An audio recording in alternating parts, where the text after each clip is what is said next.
This conference is being recorded.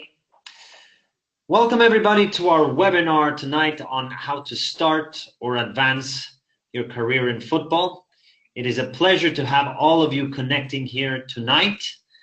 My name is Diego Valdés from the Sports Business Institute Barcelona, and tonight I'm joined by Ed Bowers, who's the host of the Sports Industry Access podcast. Ed, welcome.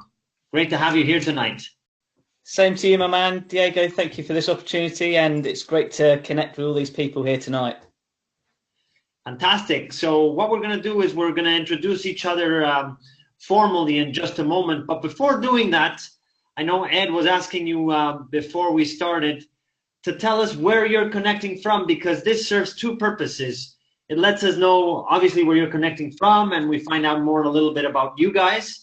But it also tells us that the audio is coming in all right and that you guys can hear us. So if you can go ahead and type in the chat box the city or the country where you're connecting from and just type OK, and that'll tell us that the sound is coming through, and we'll also find out where you guys are coming in and connecting from tonight. So I see we have Julian from Bulgaria. Welcome, Julian. We have Victor from Mexico, who Ed mentioned before was already in contact. Alexandros, hello Alexandros from Greece. We have Phil from Luxembourg. Hey Phil, nice to see you. Always a pleasure to have you on board. Marcel says he's having some trouble with his audio. Marcel, you may just want to log back in. Sometimes that helps, and look at your microphone settings. We have Ashwin from the UK. Tiago from Portugal. We have Yannick from Germany. Nice to see you, Yannick. Yilmaz from Turkey. Silvestre from Spain, Murcia. Welcome, Silvestre. Wow, Ed, the list goes on and on. So it's great to see we have such a worldwide audience tonight, right? Absolutely. Fantastic. Well, it's good to see that the audio is coming in fine. So let's get started. Let me introduce myself for those that may not be familiar with who I am or what SBI does. My name is Diego Valdés. I'm the director at the Sports Business Institute Barcelona. And what I do is I lead the organization for those that want to start or advance their career in the business side of football. Over the past 8 years, I've had the pleasure of working with executives from organizations such as the ones you see on screen, FIFA, UEFA, Real Madrid, La Liga. The list goes on and on. We've been very fortunate to train many executives who are either working for football clubs or who were starting their career and are now established executives in the industry. So that's a little bit about what I've been doing at SBI for the past number of years. I'm also an international journalist and have been accredited to cover numerous FIFA, UEFA, CONCACAF tournaments. So that's the experience that I bring to the table. As far as what SBI does, well, we started the Sports Business Institute Barcelona in 2012. And since then, we've expanded and opened up a regional office in North America based out of Miami. Our institute is focused on training those that want to start, advance their career in the business side of football, as I mentioned before. And mainly what we do is online, although we do have some blended programs. And as you see in the picture below, we have some events face-to-face and webinars, or seminars and workshops in Barcelona as well. So that's a little bit about what we do. But of course, tonight we're joined by Ed Bowers, who is also here. So Ed, I'll turn it over to you so you can introduce yourself to our audience. That's absolutely fantastic, Diego. Firstly, you know, my name's Ed Bowers. It's great to be here again. And I founded Education 2 Sport back in 2015 with a real goal to provide people like yourself real sports career guidance, but really learning from today's experts, such as Diego, which really inspired me back in 2016. Gosh, 3 years on, I created this podcast show. And this is my passion, where I interview people around the world, really investigating the different career roles and sectors within the sports industry, but also football industry as well, and really explore what is required. What does that actually take? And as a result, I think a couple of months ago, I interviewed Diego. He is on my show, and that's what's really led us to be what we're doing today. And before, you know, we go into this workshop, there's one area I just want to highlight is really learn from the best. And Diego's got that experience. And on that note, that's why we created this workbook. Now, if you haven't got it, I'll put a link in now where you can get it. But this workbook works so well with this workshop with regards to really exploring where you want to go. Diego and I are doing this for you to really get you out there so you know what is required to be the next generation of a sports expert or football expert so you can make a difference. And I'll whack a link in the chat now for that workbook. But that's all about me, and I'm looking forward to what's coming up next. Excellent. So as Ed mentioned, you guys will have received the link to the workbook in the email when you registered. So I would definitely recommend that if you have that handy, pull it out, pull pen and paper, take some notes, because we're going to be sharing some information that I'm sure it's going to be of value to you. So as Ed was saying, this is all about you guys. Obviously, we've introduced ourselves, but this is about you. This hour or so that we're going to be together is about the value that we're going to bring to you guys. And what we're going to cover is the following areas. So first, we're going to look at 3 main factors that will determine your success in the football industry. And again, you want to grab pen and paper to make some notes here, because both Ed and I have had the pleasure of experiencing working with different professionals and have seen what works, what doesn't work so well. So take note of that, because we'll be focusing on 3 main factors we want to be aware of. Secondly, we're also going to look at the different career paths available in the industry. So you're going to see that there's many opportunities available, some that perhaps you haven't considered yet. So hopefully this will open up your mind and you'll start exploring different avenues than the ones perhaps you already know, because there's lots of opportunities in this sector. You just have to know where they are. Thirdly, we're going to look at tips to improve your communication, networking, and personal branding. And this is where Ed's going to come in and he's going to share his expertise. So really looking forward to that area, looking at how to brand yourself, how to communicate with others, how to network. So all of that's coming up a little bit later on. As well, we're going to talk about our football marketing and management course that starts June 10th, because we have some special opportunities for you that are joining in this webinar, in case you are interested. And finally, what we're going to do is we're going to have a live Q&A session. Now, what we normally do is we have the Q&A session through chat, but we're going to switch it up tonight. And what we want to do is we want to give you guys the mic. So if you guys, of course, are available, some of you may be at work and can't do it with a microphone, but if you're available and you want to ask a question, we're going to give you the opportunity to come on live, to put on your microphone, to put your webcam if you want, and ask your question so that it becomes a conversation and we're able to help you and provide you with whatever insight we can from our end. So that's what we're going to be covering tonight. And as Ed said, keep handy that workbook, because as we move forward, it's going to all flow together. So that's what's coming up tonight. Now, you may be wondering, well, is this webinar for me? Let's have a look here. There's 3 particular targets that this webinar is aimed at. So firstly, if you're currently studying, or if you're a recent graduate and you're looking to break into the sports industry, to the football industry, this webinar is for you. On the other hand, if you're already working, if you have corporate experience, if you come from another sector and are looking to leverage those business skills to transition into a career in football, this webinar is also for you. And finally, if you're already working in the football industry, but you want to develop further, perhaps you've already reached your potential in a particular function or a particular division or area, and you want to take that next step and perhaps transition to another club or another sports organization, this webinar is also for you. So Ed, I think it's a good opportunity for now to throw it over to our participants and have them tell us if they're in A, B, or C, right? So guys, go ahead in the chat box and type whether you think you fall under category A, B, or C, and Ed and I are going to be looking out for that and see who's connecting tonight. So let's have a look here. Okay, so we have a few people that are in the A category, so those that are just looking to break in. We also have a few from the C category, so some of them are already working in sports. Okay, and we have someone in the B category as well, a couple of people, in fact, coming from other corporate sectors. So looks like this webinar has a mixed profile professionals or recent graduates. So that's great, because that means that all of the tips that we're going to be sharing are going to be, they're going to resonate no matter what area in your career path or what stage of your career path you're in. So, perfect. Well, let's move on. The next question that I'd like to ask you is, are you interested in working in the football industry? So take time to think about that. Are you interested in working in the football industry? Right? Most of you guys will probably say yes. But let me ask you this question. Are you committed to working in the football industry? And there is a difference, and that's why we've highlighted it here.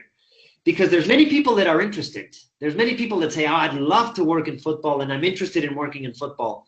But then there's not that many that are committed to actually putting in the hard work, to dedicating the time, and to really having the necessary time and effort that you're going to need in order to advance or start a career in the business side of football. So it is very important that you really understand the difference between being interested, because there's many people that are interested, but then when things get hard, when a lot of work needs to be put in, many people will fall down the wayside.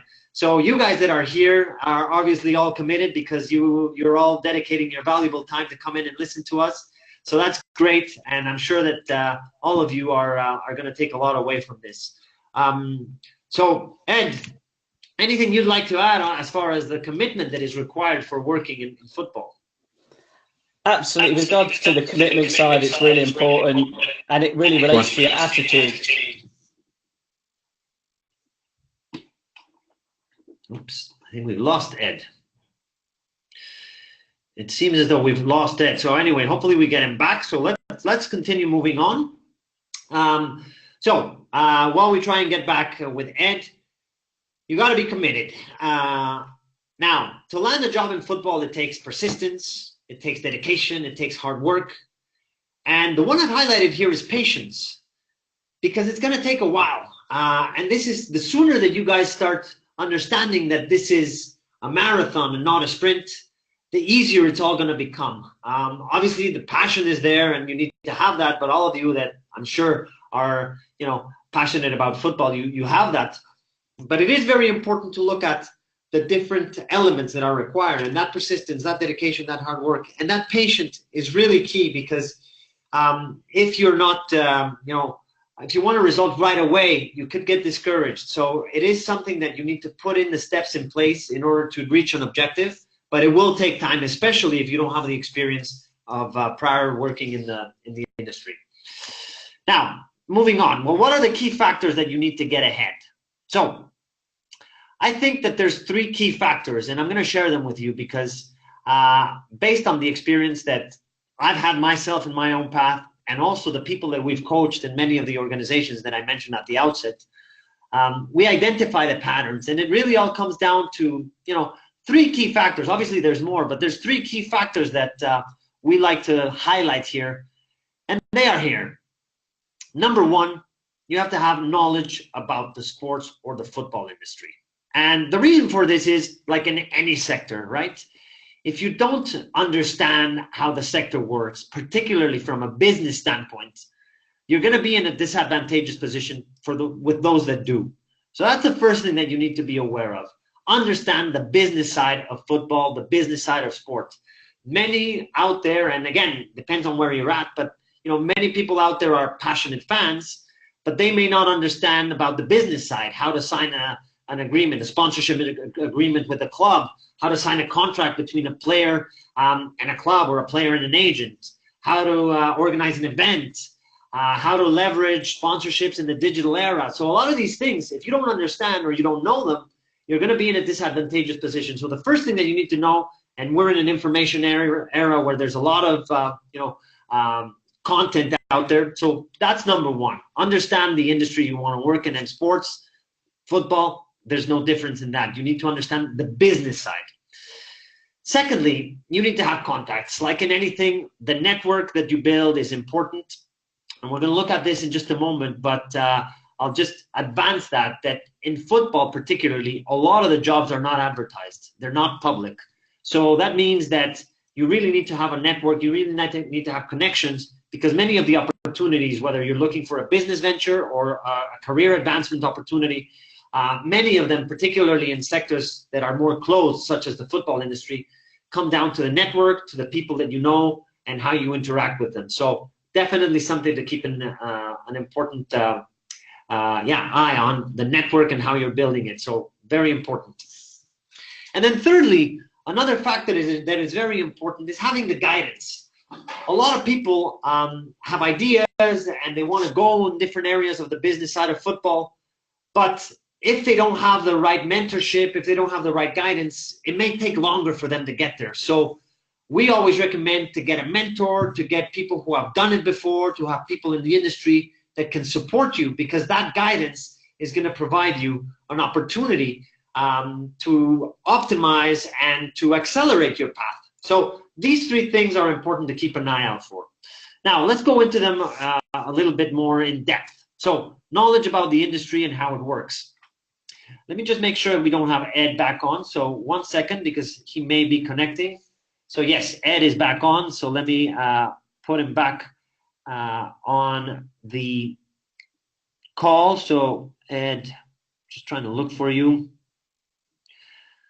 1 second while we bear with this. Okay, I got him now. So Ed, welcome back. We should have you back on, Ed. Can you hear us?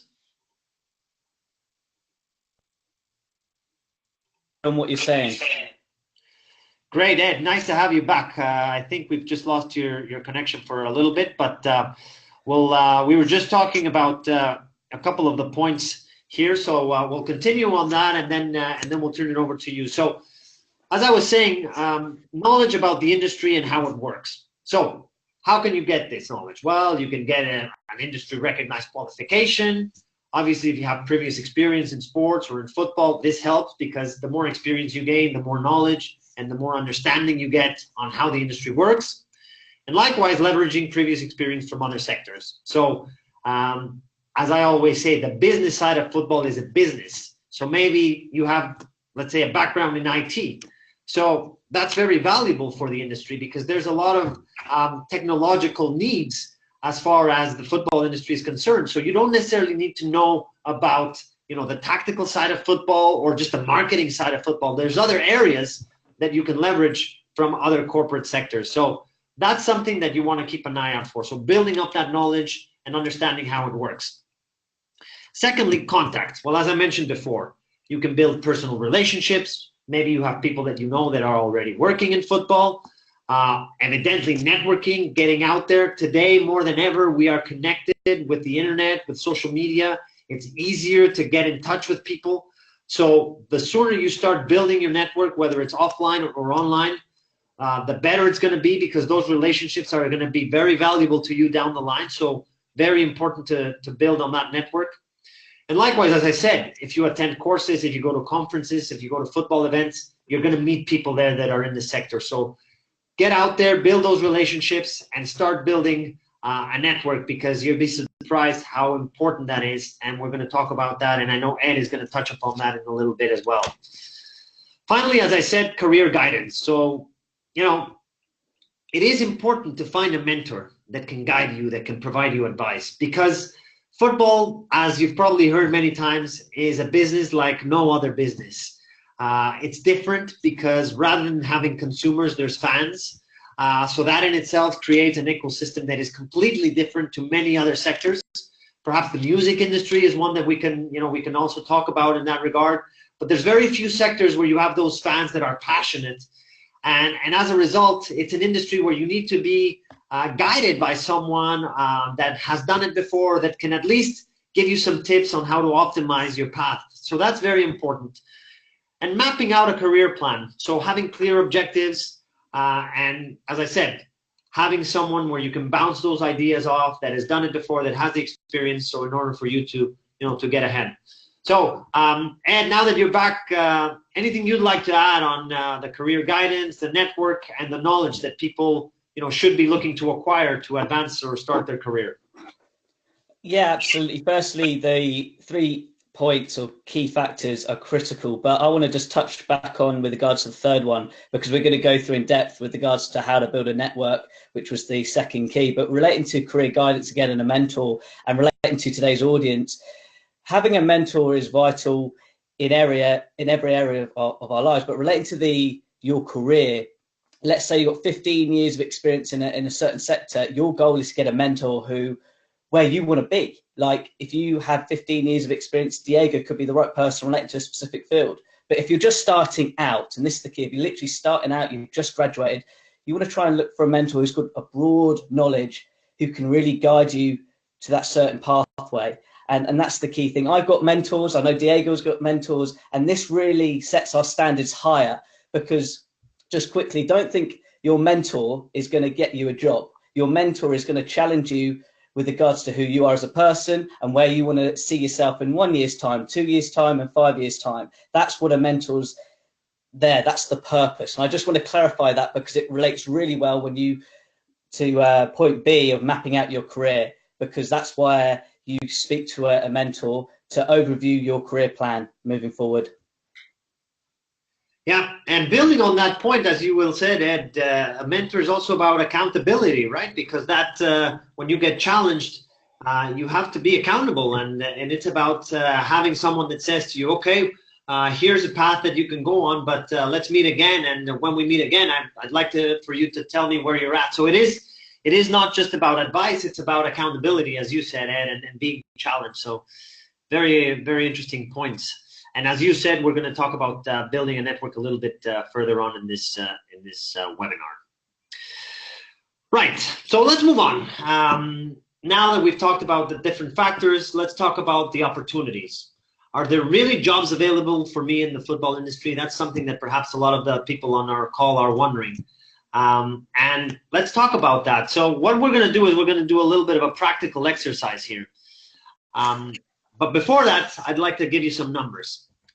And these are, in fact, from a couple of years ago. So the numbers keep growing and they keep expanding exponentially. So approximately, and this is from a couple of years ago, approximately 550,000 sport-related companies across 204 countries around the world. That's the number that a study from A.T. Kearney Management Consulting had a couple of years ago in one of their studies. So just goes to show the opportunities. As far as the business, well, $600 billion is the estimated worth of the sports industry worldwide. And roughly 10 million people are employed in the sports industry across the world. So as you can see, the numbers tell us that opportunities are there. So going back to this practical exercise that we mentioned, this is a picture of a football stadium, a World Cup match. So what I'd suggest is take a look at this picture and think, how many jobs can you identify? Football industry related jobs. How many of them can you identify here in this picture? So take time and think about that. And maybe in the chat box, while you take a couple of minutes, type in a couple of the opportunities that you would see available. Obviously, if you work for either of the two teams or two clubs, there's opportunities there, but there's many, many others. So in the chat box, go ahead and type in at least one job that you can think of when you see this picture that is related to the football industry. And Ed and I are going to look out and see what you guys have to share. So give you a couple seconds to put in a couple of jobs that you think are available when you look at this picture. Okay, let's see. At least 30, says Tiago. Yes, at least. And Tiago, do you have any suggestions as to what types of jobs could be available when you see this picture? And not just Tiago, there's many others on this call. So go ahead and type it in the chat box, guys. Right, so I think a couple of the people are saying in marketing, yes, okay. Right, well, there's many jobs. And as Tiago said, at least 30 and probably more, right? So let's have a look at some of those jobs available. Evidently, you can work for clubs. Right? If you looked at that picture, there's two teams playing, so you could work at either of those two clubs. But those two clubs or those two national teams play in a certain competition, and those competitions are made up of more teams, right? So there's federations, there's governing bodies that also are looking for, potential employees to add value. Marketing agencies, when it comes to sponsorships, you want to have marketing agencies, licensing agencies if you sell those products. There's media outlets, as I mentioned, there's sponsors, there's foundations, there's education, there's medicine and science for the performance of athletes. Of course, now in the digital age, there's social media, there's digital channels, and all this connectivity that we talked about at the stadium. So IT professionals, there's catering, there's hospitality, there's lighting, there's technicians, security, you know, the stadium itself, it was constructed. So from an architectural standpoint, from a construction standpoint, there's the groundsmen, the pitch providers, coaching, manufacturers of sporting goods, there's transportation, leisure and health. So the number goes on, and as Thiago pointed out, he's going on and saying players, staff, we haven't even touched upon the players, the staff, the technical team, you know, the physios, etc. So not just off the pitch, but also on the pitch. So evidently, yes, there's many opportunities. And the reason we're doing this exercise is because many times, especially people starting out, they say, well, my dream job is working for my favorite football club. They sort of have a tunnel vision of working in a football club. But as you can see, there's many other companies, many other opportunities to work in football. And perhaps your dream is to work in a football club, and that's great. But many times the path can lead you to start in, say, a brand that is doing sponsorship or a media outlet. And that could be your first stepping stone that opens the door for you to get to where you want to be. So that's why we wanted to highlight this. Ed, anything that you wanted to add on the different opportunities? Well, if people see me on the camera, I'm nodding my head in everything you're saying. The only one area I just want to highlight from a sports career development perspective is if you're looking at this slide and you're seeing this overwhelm, right? Thinking, well, Ed, I may have the knowledge, but where do I actually fit in? Well, the best tip I can give is find one area and see where your interest lies there. And then if it isn't for you, try a different area, because that's the whole point. It's exploring where you fit in best, where you add value the most within that football club. And Diego, feel free to highlight what I've just said, but I just don't want people who are listening in overwhelmed with all the different career options. Yeah, no, exactly. I think, you know, one of the things we always say is there's, again, going back to another 3 keys, right? If you're looking for something that, you know, you're looking for an opportunity to enter the football industry, I would say, building on what Ed was saying, you know, look for something that you're passionate on. That's definitely important. But also that caters to your skills. So not just something that you're passionate on, but also that caters to your skills. And the third thing is that adds value to the market. Because if it doesn't add value to the market, most likely it means that you know, you're not going to have that many opportunities. So think about how you can add value to the market, how you can leverage your experience, like we were talking about before, if you come from another sector. And even if you come from, you know, the academic world where you've just recently graduated, build on that experience. And of course, also something that you're passionate on, because if it's something that you want to, you know, that you love doing, it's evidently something that's not going to be, you know, you're not going to have to be pushed. It's going to pull you, and you're going to be moving towards where you want to be. A couple of the numbers, I think they've come out with this study again and again, and they've updated it. But just to give you an example, this is just in the Premier League from a couple of years ago. So a couple of years ago, there were 6,239 people employed by the Premier League and its clubs. So right there, you see that there's 6,000 plus jobs just in the Premier League. Now imagine, this is just the English Premier League. In England, there's also the Championship. There's League One, League Two, all the other teams. And this is just in England. But multiply that by all the leagues across the world and the second divisions and third divisions. So many, many opportunities available just in leagues and clubs that make up those leagues and competitions. And of course, there's many others, as we've seen before. Going back to the Premier League, 65,623 jobs in Premier League and Premier League clubs supply chains. So what we were looking about a little bit earlier, the different providers, vendors that take part in the football industry that are not necessarily clubs or governing bodies or federations, right?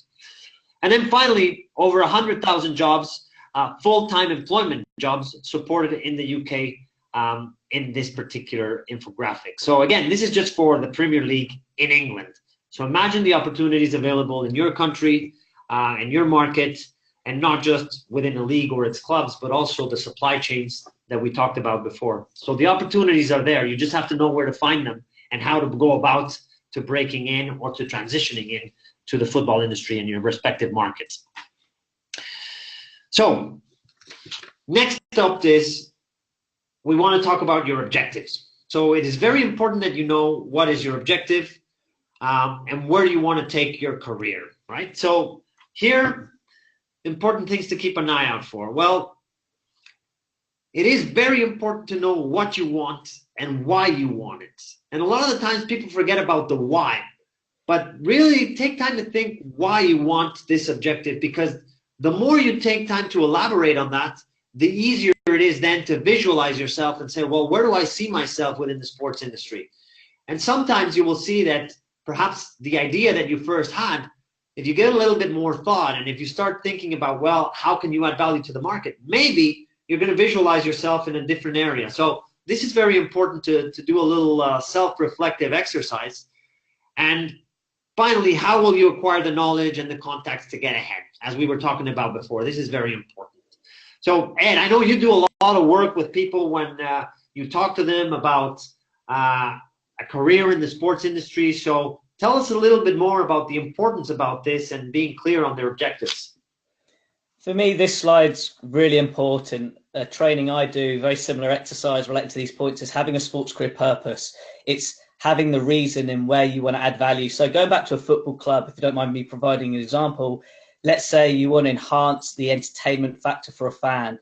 And instead of just saying, I want to get involved in marketing because marketing's involved to make the experience better for a fan, think about what the needs are for that fan, or think about the needs are to a sponsor coming on board. You've got to think a bit bigger than just going, I want to work in the sponsorship department, I want to work in marketing department. You've got to think who you're serving it for.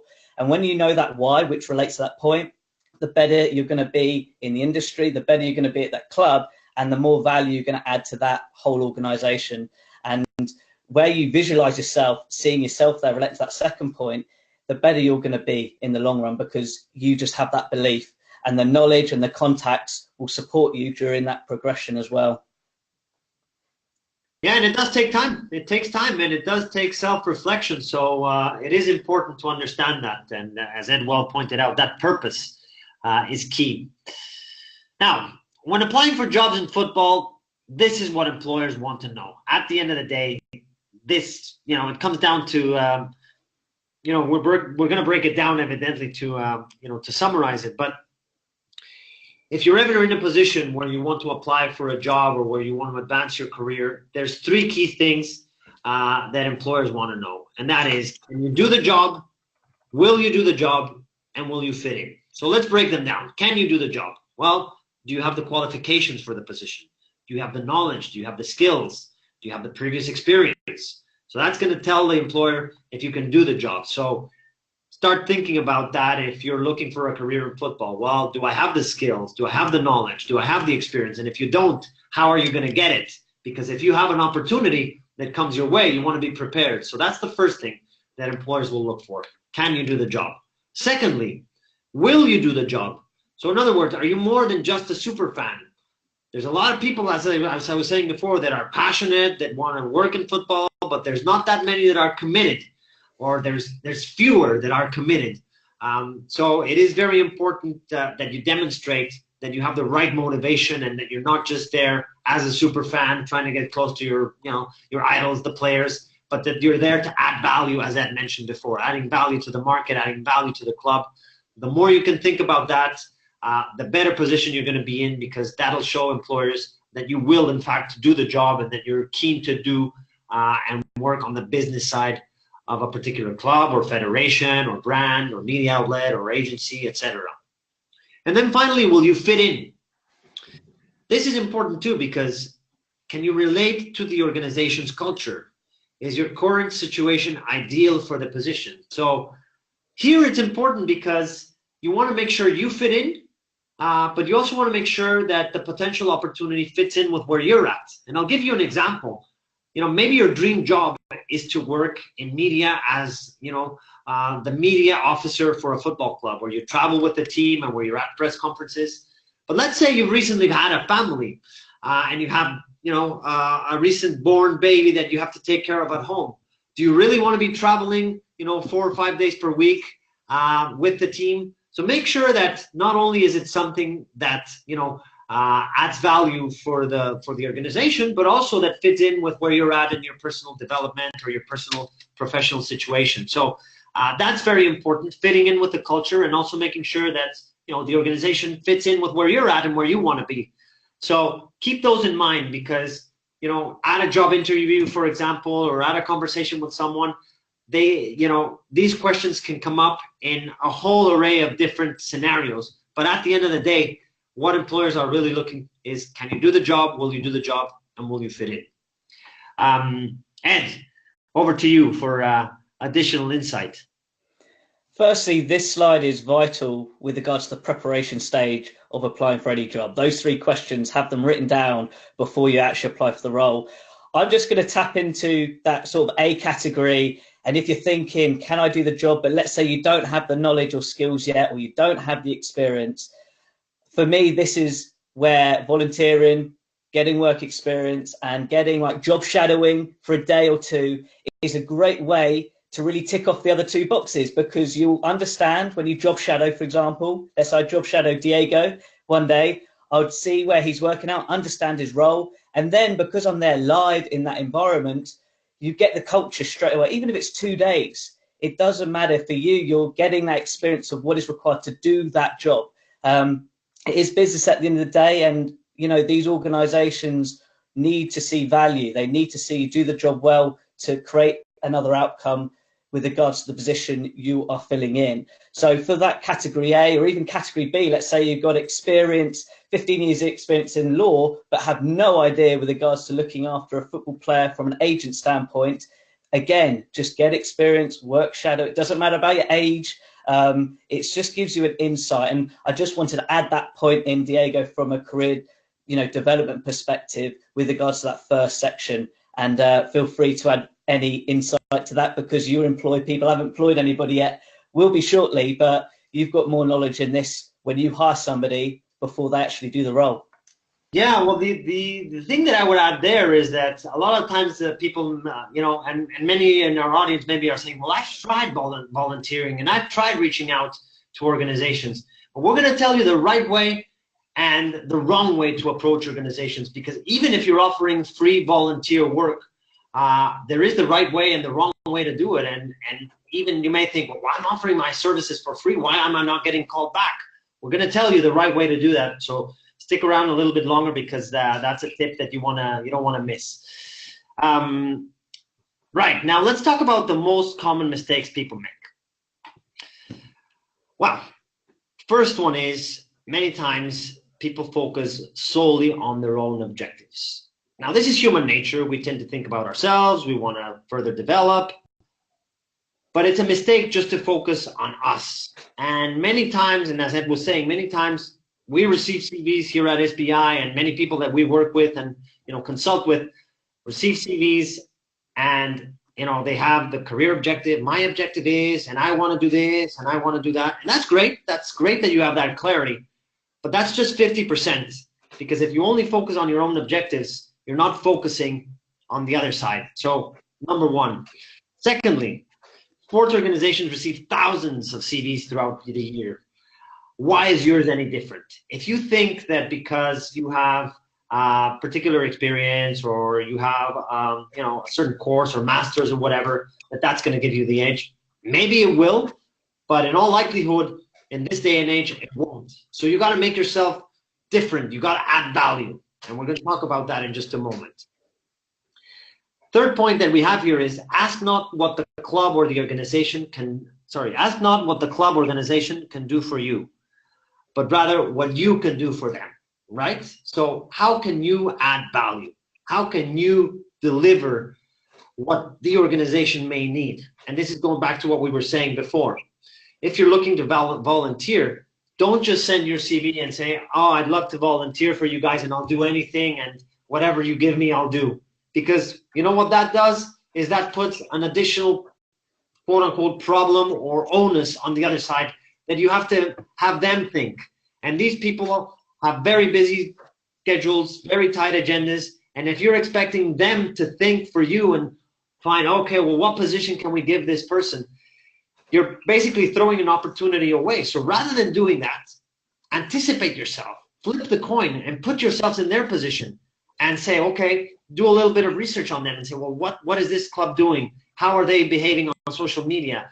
What type of sponsors do they have? If you have an opportunity to go to their stadium and find out, how is the fan experience like? Take notes, do something that you can then say to them, actually, I'd like to volunteer in this area because I've noticed that, when I went to your stadium, I saw this, that, or the other, or when I saw social media, I think I can add value here based on this and that and the other. So put yourself in the other person's shoes, put yourself in the club's position or the organization. We don't just talk about football clubs, but the sports organization, because the more you do that, the higher chances you have of getting those volunteer positions, of getting those entry-level positions, and getting those jobs in the football industry. So the mistake people make is focusing solely on themselves rather than looking at how they can add value before asking for anything in return. Ed, again, other points that you'd like to add here? I'll be honest, on this slide, you've covered it all, but all I was going to emphasize is, with regards to the first point, think of it as an 80-20 rule. 20% having your career plan in check, where you want to be in 2 years' time, 5 years' time, 10-year time, and then the 80% focusing on where you want to add value in that particular football club. We'll stick with the football club example. And then to the last point, focusing on where you can add value, I'm going to just emphasize it. Be in their shoes and figure out one problem you can solve for them. Football clubs and decision makers see a football club as a bigger picture. But let's say you saw a football club with only 150 followers on Twitter, and you are always on Twitter. You love sharing other people's content. Why can't you do the same for that club? That is how you're going to add value to that football club to enhance their brand and make it more specific. I'm just adding there a little bit there, Diego, because honestly, you covered a lot, which is what's needed. And yeah, carry on, my man. Well, that's a great segue to the next point, which we call the self-candidature secret.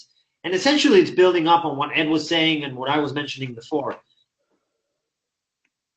What can you do? Well, if you look at a particular club, a particular brand, a particular media outlet, representation from wherever you want to go, wherever you've identified that you want to work in the industry, look at them and analyze them in depth. And prepare a dossier that provides some either recommendations or opportunities or areas where you can add value, because you'd be surprised how much this can change the way that they perceive you and how you differentiate from others, right? So my advice would be that if you're looking to break in, particularly if you're looking to break into the football industry, position yourself as a consultant and say, well, if I was a consultant that I was already hired, or I was an employee already hired at the club, what would I do? What would I recommend? What opportunities would I look for? And you're going to see that if you start doing research, you're going to come up with some ideas. And of course, this all will relate on the areas that you're passionate on, or that you have a particular experience or cater to your strengths. But find an opportunity and then send it as a dossier to the organization that you're targeting, because this is going to enhance your opportunities so much when you send in your CV. Because like we were saying before, these organizations receive hundreds, if not thousands of CVs throughout the year. And if yours is no different than the others, it's just going to go to the bottom of the pile.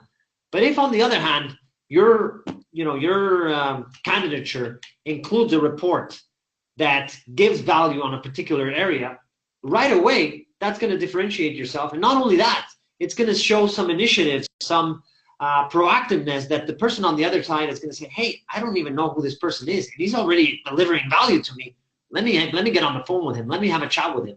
So think about an area where you can add value, prepare a report, and send it. Send it to your favorite, or not favorite, but the position that you want to aspire to.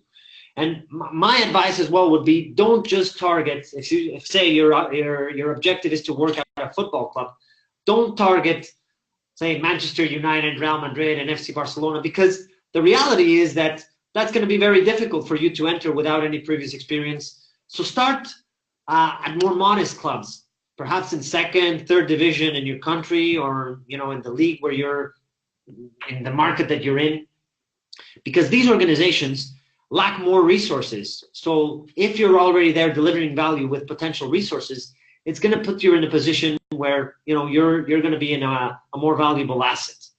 I'm just going to share an anecdote here of a story that I like to share here, because I was at a meeting a few years back with Sporting Portugal, the club in Lisbon, based out of Lisbon, and we were having a meeting with their digital team.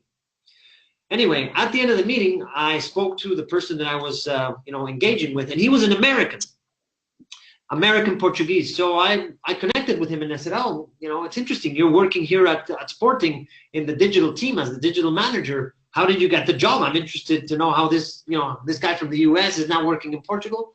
Anyway, he went on to tell me, and he said, well, my mother's Portuguese and my dad is American, but I've been living in Lisbon for a number of years, and my club that I always was passionate about was Sporting Lisbon. I said, oh, well, that's fantastic. And how did you get in? And he said, well, actually what I did is I did a benchmarking report of all the clubs in the Portuguese first and second division, and looked at how they were using digital. This is going back a few years when social media was still rather new. And he said, I did a benchmarking report on what each of those clubs was doing and how they were using social media and identifying the opportunities that Sporting could use.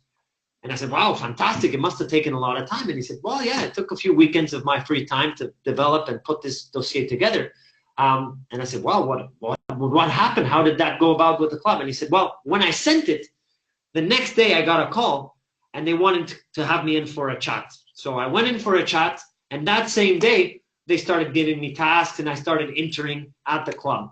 So out of that report, it opened the door for him. He started interning. And then a couple of years later, he went on to become the digital manager for Sporting, the club where he was passionate about, and that was his dream job. So you can create your own opportunity, but it goes back to the point that I mentioned before. Are you interested or are you committed?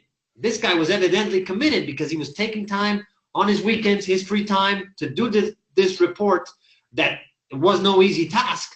But when he delivered it, right away, people said, this is value, this is good for us. We can use this information, and this guy's a talent that we want to bring on board. So you can create those opportunities for yourselves. You just have to think about that. And as Ed was saying before, have that clarity, have that vision, because the more clear you are, then the easier it is for you to prepare these types of reports.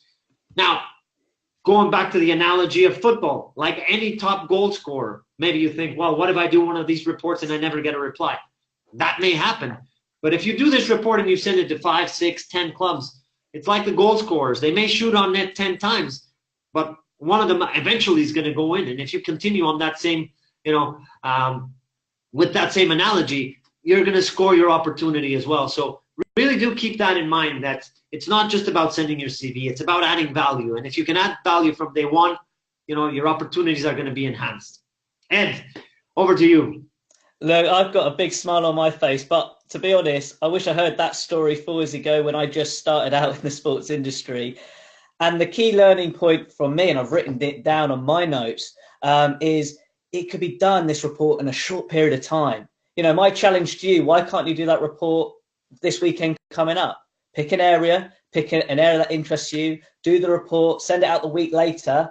Hey, before you know it, opportunities happen, and and that's a short period of time. That's the biggest learning lesson from that story. Is it didn't take him years. It took him years to really graft and learn the mistakes through his internships, but with regards to getting that foot in the door, it took 2 weekends. And that's the challenge I'm going to give to you guys now. Diego, back to you. Well, the other thing that I would say is that once you prepare a report, then you don't need to do it again. You can adjust it and customize it and send it to other organizations. So the hard work, the heavy lifting, you may have to do once, but then afterwards, you can use that same report, adapt it, evidently customize it. So you don't want to do coffee for all and send and spam every single club with the same report. But if you customize it and if you adapt it, eventually you're going to have the heavy lifting done, and it's just a matter of tweaking it. And yeah, opportunities are going to be there. And I would second Ed's challenge. And I always like, The vocabulary that we use, I'm a firm believer that is also psychologically has an effect. And many times when we tell people about this at SBI and we say, you know, this is something that you should be doing, especially for the young guys starting out, and they say, yeah, I'm going to try and do it, and I'm going to try and do it. And I always say, don't try, do it. Because if you say you're going to try and do it, you don't do it. If you say, I will do it, that's when you do it. And that's going back to what Ed was saying with the challenge. So if you're out there listening to this, think about this, challenge yourself, have that accountability with yourselves and say, if that's something that you want to pursue, you know, give it a shot, and you're going to see that even the way that people reply to you is going to be different. Because if you dedicate the time to do this, you know, someone, perhaps they don't have the opportunity, perhaps it's not the right timing, but, you know, you're going to notice that the way people reply to you is going to be more along the lines of, hey, thank you so much for sending this. At the moment, we don't have anything, but we're going to keep you in mind. Try this or try it. Because once you start giving value to people, they want to help back, and they want to contribute, even if they don't have an opportunity for you right then and there. So you're going to see that even the way that people reply to you, despite not having an opportunity available, is going to be much more close and building rapport than if you would just send your CV or, you know, something more generic. That's what most people do, and that's, you know, that's one of the big mistakes, right? Right now, Ed, I'll turn it over to you because I know you want to. You know, you have a lot to share here about the qualities you need to start and achieve a long career in the football industry. So really keen to hear what you have to share with us here. So over to you. Thank you very much, Diego. And just to really emphasize this point, you know, the two qualities you need to start and achieve a long career in the football industry. This has all come across through my podcast show. I've interviewed over 130 experts in different areas, and these two qualities, it doesn't matter what role in the football industry you do, what sector of the sports or football industry, these two qualities are vital. We're going to go in depth now with regards to that. So the two qualities you really need is, one, effective communication. Having the ability to communicate in person and online is vital, which then leads to quality two, networking. Like, I'll be honest, networking is such a buzzword, but it's a word we associate with regards to the sports industry and football industry. And having the ability to connect with different people in different sectors is a skill. You don't just get born with them, you master them. And I'm in the process of writing a book, and there's this sort of sentence I sort of took out, you know, both these qualities work together, because the quality of your communication will result in the quality of your network. It really does. And from my experience, 4 years ago, I only had one contact who I knew, and I got my foot in the door. But throughout the last 4 years of connecting with people on LinkedIn or in person at networking events has gave me the opportunity. I'm relating this to me now, because at the end of the day, these are qualities you have to enhance yourself. And on that note, Diego, would you add any area related to your career, 8 years in the football industry, with regards to these two qualities? No, I think you've said it all. When it comes to networking, I think we've touched upon this, and I know you're going to talk about this a little bit more, but it is very important how you connect with people. And I know you're going to share with us, so I won't anticipate. So I'll turn it over to you again. Awesome. Well, I've talked about the two qualities. Now I want to touch on with regards to the sort of how-to content. So whenever you communicate with somebody in person, or especially online, I want you to think about these three foundational elements: know, like, and trust. Whenever, like even today, I connected with somebody from Paris. He's in sports law. The first thing I do is know about them, check them out, and then I want to see, do I like them? Meaning, is there a connection point? And then finally, trust. And that takes time, just to be clear. But whenever somebody then communicates to you, you know, randomly, especially online, you want to have this know, like, and trust. Check them out on Twitter. Check them out on LinkedIn, especially. Check their profile before you respond. So this works both ways: when you receive communication coming your way, and when you connect with others from your end. And really, to me, know, like, and trust are like sort of my golden rules whenever I communicate. I'm going to go in a little bit more detail with regards to a case study example, but on that note, Diego, would you add any aspects with regards to these three foundational elements relating to how you communicate with people in the football industry? Well, I think you've covered it all. I'll just highlight the third point about trust. And I'm going to make a very simple analogy, but I think that drives the point home.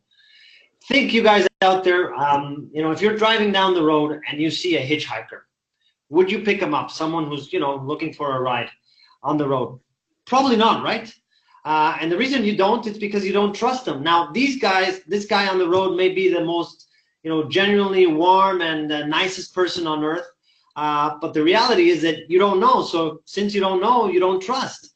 And it's the same thing when you're connecting with people. If you're automatically asking or wanting something, but they don't know who you are, they're not going to trust you, and it's not going to lead to a meaningful connection. So on the other hand, if someone refers to you and says, oh, my friend is out on the road and he needs a ride, do you mind picking him up? Yeah, absolutely, because he comes in referred from someone, even if you don't know who he is.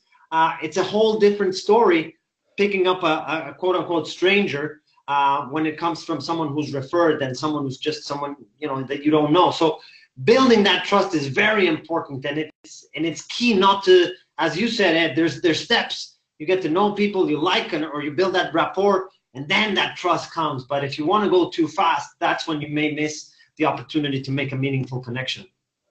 Absolutely. So now you've got the foundational aspect with regards to the mindset, know, like, and trust. Now I want to put it in some practical examples, the 3 types of online communication methods I do with regards to how I connect with people online, with regards to getting them on my podcast show. So here are the 3 types. There's written communication, there's audio communication, and then there's video communication. Now, we all know the written communication. For me, this is a great way to connect with somebody first off. So let's say you go on somebody's profile, you connect with them, you send them a written message. It just gives the receiver a chance to check you out, that know, like, and trust. And then when you start get reply, then you do like an audio. I'm going to get my phone out. Like whenever I do a LinkedIn, there's a feature where you can do a 1 minute audio message. And honestly, I say like, hi, Diego, great to be connected on LinkedIn. I'd love to hear more with regards to the work you're doing. And that's it. By doing that, he hears my voice. He hears that I'm really interested with regards to my pitch. Now, your pitch, your tone is critical with an audio message. It really defines if you actually are really considering want to connect with Diego or not. And this is really important. And then finally, when you start to build that rapport, let's say you connect with him, you exchange numbers because you want to arrange a chat on Skype, on WhatsApp, start doing video messages, literally 1 to 2 minute video messages, because that is how you're going to build that know, like, and trust. People see you. Unfortunately, on LinkedIn, for example, there's no video feature in the chat messenger, but to build that know, like, and trust, I use video communication all the time. I'll be honest, written communication, it's just not for me. If I can try and do something video, it saves time, you're building a rapport, and you actually can relate to the individual you're connected with. Like, we're going to go through the case study now, but let me know in the chat which communication methods you need to do more of, because honestly, it will help you with regards to really enhancing your career, not just get the job, but also connect with more people in the industry. And that's how new opportunities arrive. And quickly, Diego, would you add any area of what I've just said with regards to how you use your mobile phone as a tool to communicate with others? No, I agree 100%. I think now in this day and age, especially WhatsApp. WhatsApp is a tool that I really like because it's very quick. You can connect with people right away. You can send text, you can send audio, you can send video, and you'd be surprised. And again, another challenge that you can do, just even if it's a family member, send them a video. You're going to see how surprised they are and how excited they're going to be to say, oh, I got a video from, my nephew or my son or whatever, because it does create that element of connection. So, let's use those tools that we have in this day and age, right? Absolutely. So now I'm going to put it into a practical example for you to really understand how I connected with SBI, but specifically Diego. I'm going to literally go through the flow chart of the process, so you just get a better understanding, like in a step-by-step. So firstly, I got a referral, and there's stars there for a reason. I'm going to get back to that. But a guy called Marius, a sports lawyer, he's been on my podcast show. He says, Ed, you've got to connect with Diego. You have similar values and you should hook up. He should be a special guest on the show. And I went, great. But then I'm going to go through the process now. Step 1, I go and check him out on LinkedIn. I really look at his profile. I really analyze his career and I find a connection point. And then when I looked, I went, actually, this guy, Diego, he's got some experience, more than I do, somebody who inspires me to add more value to the industry, which really led to step 2. I sent him a LinkedIn request with a note. I recommend you doing that because it just really personalizes your connection with that person on LinkedIn, which then led to a phone call on WhatsApp. Like, to be honest, I actually said, look, Diego, Marius sort of asked me to connect with you. He sort of said it's a must. And I was wondering if you could be a special guest on our podcast show, because I'm fascinated with regards to your sports career journey.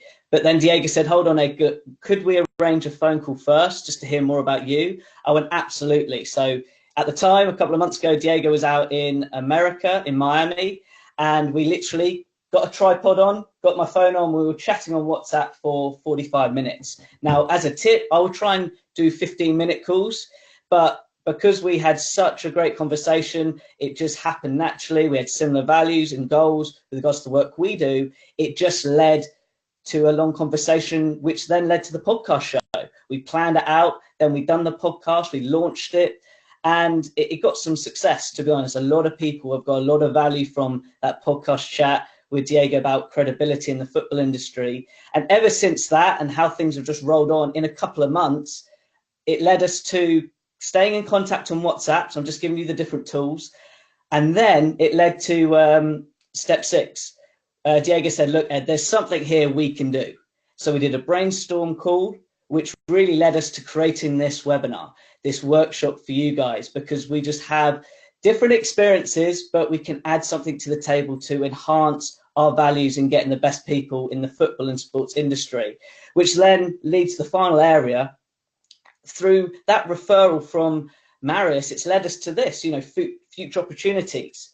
But I'm just going to go through this flowchart where people make mistakes. A lot of people do step 1, so they go on somebody's LinkedIn profile, go do step 2, connect with them, and then go straight to the final future of opportunities without building that know, like, and trust. And ever since, we've been messaging Diego and I, making sure we can add value in any way, and that's what it's all about. Because I know in the future, I can refer people to Diego and vice versa. And this is the trust element, which honestly you can't break when you have those values in check. And Diego, it's so hard when you're talking about you, how I connected with you, but hopefully me dissecting it for the audience, they get a better understanding of how we got connected. Anything you'd like to add to this flow diagram? No, I think it's really clear, and it just shows very visually how we connected, and it's great that now we're creating these opportunities and building these webinars and other ideas that we have in mind.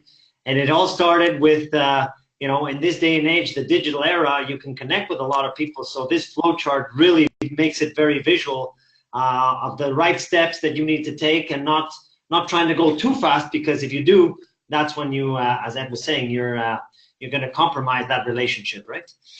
Now, I see that we have Michele Finelli, who's raised his flag. So, Michele, if you have a question, you can start typing it in the chat, because we will have a Q&A very soon. We're practically near the end of our material. So, Michele, if you want to type in your question, feel free to put it in the chat. And in just a couple minutes, when we finish with our slides, we're gonna start fielding some Q&As. Right. So let's summarize. Your success in the football industry will depend on, number 1, having clarity on your career objectives, as we said, being very clear as to where you want to go. Secondly, proving that you have the knowledge, the skills, and the experience to understand how the industry works from a business perspective and how you will add value. I will highlight here from a business perspective, because it is very important to understand that even though football may be the sport you love, when you look at it from a commercial standpoint, from a business standpoint, it's like most other corporate sectors. Evidently, it's got its own idiosyncrasies, but it is a business. So the industry is looking for qualified professionals that add value from a business standpoint.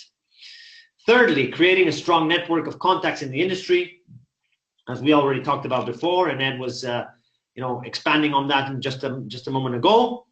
And finally, looking at how you can find a mentor in the industry that can provide you that support, that guidance to help you along your path and to optimize your opportunities. So that's what we've looked at today. Now, as I mentioned at the outset, I'm going to talk to you briefly about our course, the Football Marketing and Management course, because what if you may be wondering if I lack the experience, the contacts, the knowledge in the football industry?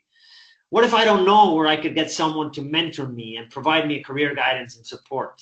How can I get ahead? How can I demonstrate to organizations in the football industry my full potential? Well, as I said, we have our Football Marketing and Management online course starting on June 10th. I'm going to briefly tell you about the course. I don't want to go into a lot of depth in this because we really want to get to your questions, and we're already about an hour into this. So I'll go very, very briefly, looking at what the course is. And for those that may be interested, you can get in touch with us. So the course that starts on June 10th is 2 months, and it's specialized on the business side of the football industry. It's a very practical course, hands-on. And it's made up of a mix between live web conference sessions with this platform that we're using here. But it's complemented with an online campus that includes case studies, presentations, etc. The main objective of this course is to help you understand how to generate revenue from the industry. In other words, how do you bring in revenue to a club? How do you bring in revenue if you're representing a player? How do you bring in revenue if you're working for a sponsor? How do you bring in revenue if you're a media outlet? This is what the core of this course is all about. Understanding the commercial side of football, the business side of football. So if you're looking to get into the business of football, but don't necessarily have that knowledge or those skills, that's where you can get that information. It's designed to equip you and prepare you to have a successful career path in the industry. I won't go over the curriculum, it's on our web, but essentially it covers all of the areas of the football industry, whether you look at players, whether you look at events, sponsorship, marketing, digital, social, finance, all of the business side of football, it's covered in the curriculum. The way it works is we have an online platform, which is an online campus, and then we have live classes, such as the ones we're having here, or the platform that we're using here. The only difference is that our classes are interactive. Tonight, you guys are all on mute, because Ed and I are presenting, but in the classes for this course, it's an open forum. We're all connecting, we're all chatting at the same time. In other words, moderated, but everybody has a voice and can ask questions. The paths, well, if you're looking to get into marketing, into ticketing, sales, media, if you're looking to get into sponsorship, communication, representation, administration, no matter what area of the business side of football, this course can help you. If you're looking for coaching, if you're looking for scouting, if you're looking for performance, this course is not for you, because we don't deal with the performance side. We don't deal with what happens on the pitch. The course deals with the business side only, okay? So that's something that I want to stress, because sometimes people want to do coaching or scouting. This is not the course for that. But if you want to do marketing, sponsorship, event management, digital media, athlete representation, agents, all of that, keep an eye out for this. It includes recorded masterclasses. We've been able to secure guest lectures from top executives. So we have a lot of recordings from executives such as, clubs from Arsenal, West Ham, Real Madrid, Liverpool, Apoel, FC Barcelona, plus many more.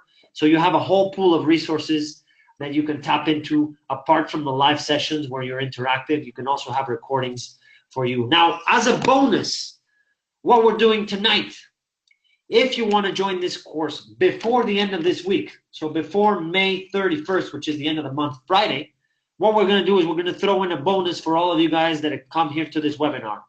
And what we're going to do is we're going to give you a 30-minute live coaching session with myself or someone else from our team who is going to identify your objectives. We're going to determine your strengths. We're going to revise your CV, and we're going to set out a path for you so that you can look at where you're at today and where you want to be once you finish the course. So this coaching session is 30 minutes for you to have someone essentially look at your profile and determine with you what path to take based on your own aspirations, evidently, but also having that accountability that we talked about before. This is only for those that attended this webinar or watched the recording and sign up to the course before May 31st, okay? So that's something to keep an eye out for. Finally, the overview, it's those that are looking to start or advance their career in football. It starts Monday, June 10th. It lasts 2 months, and the tuition is 695 euros. get in touch with us if you want to have access to, everything that we've talked about before, the live master classes, the coaching session, the online campus, LinkedIn alumni group, plus many other things. We have WhatsApp groups. We have numerous ways where you can connect with executives, build relationships, build that network. So remember, we talked about that knowledge, that network, and that mentorship. Well, we provide it to you all in one package to accelerate your path. So anyway, I don't want to spend too much time on this. If you're interested, get in touch with our team. Let us know that you have attended this webinar, and be sure to specify that you want the coaching session, because that's not available to anyone. This is only available to those that attended this webinar and sign up before May 31st. Finally, I won't go into this. We've talked about this at the beginning. We've worked with a lot of organizations. We've worked with a lot of clubs. You see the logos here. I'm not going to go through each and every one of them, but you see that we're very well positioned in the industry. We've built that trust, as Ed was saying, as an institute. We've built that trust in the industry, and now we're very proud to say that a lot of the clubs send us their executives to get training, to get the formation that they need to do a better job at their organizations, or for those that are looking to start a career as well. This is an opportunity to network with many of these people that sign on to this course. Many already are working in the football industry, so the cohorts are usually made up of a nice mix between industry professionals.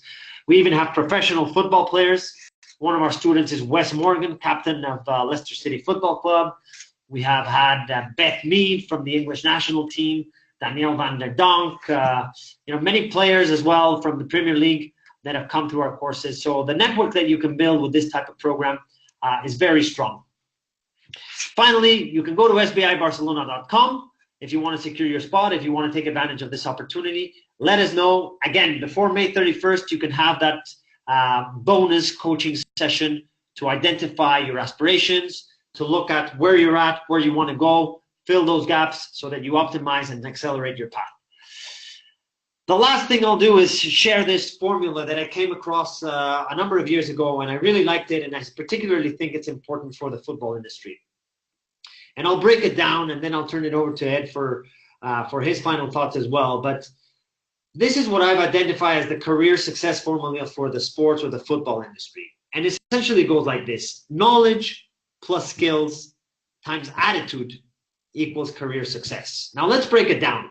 You may have a lot of knowledge, you may have a lot of skills, and that's great, or you may be lacking those, but that doesn't really matter, because the real multiplier, the one that's going to take you over the top, is your attitude. It's that hard work, that determination, that passion, that patience that we talked about before, that patience rather. That's what's going to be the multiplier. You can hone in those skills, you can try to build on the knowledge, but eventually what's going to make the difference is the attitude, because that's what's going to multiply, and that's what's going to give you more opportunities to achieve the success that you want in this industry. So with that formula, I'll turn it over to you, Ed, for any final comments, and then we'll start fielding some questions from our audience. The best advice I can give: screenshot that image. That is just a brilliant formula. All I will say is, when you do apply that knowledge, skills, and attitude, automatically you will be adding value without even thinking about it. You'll be connected with people in a professional way without you thinking about it, instead of decoding it like how I connected with Diego early on in this workshop. But finally, yes, attitude is what pushes you to making your career reality in the football industry. And on that note, I really do hope this has benefited you with regards to your aspirations in the football industry. Excellent. Well, now we've covered everything tonight, so it's your turn. We're going to open up the mic. We're going to open up the Q&A session for you guys. So let's have a look at the chat. Type in your questions in the chat. We're going to hang around here. We've spent about an hour and a quarter delivering the presentation to you guys, but we want to give you time for you to ask your questions. Both Ed and I have reserved some extra time here, so go ahead and type them in the chat box if you have any questions, whether it's about the presentation, whether it's about your own particular path.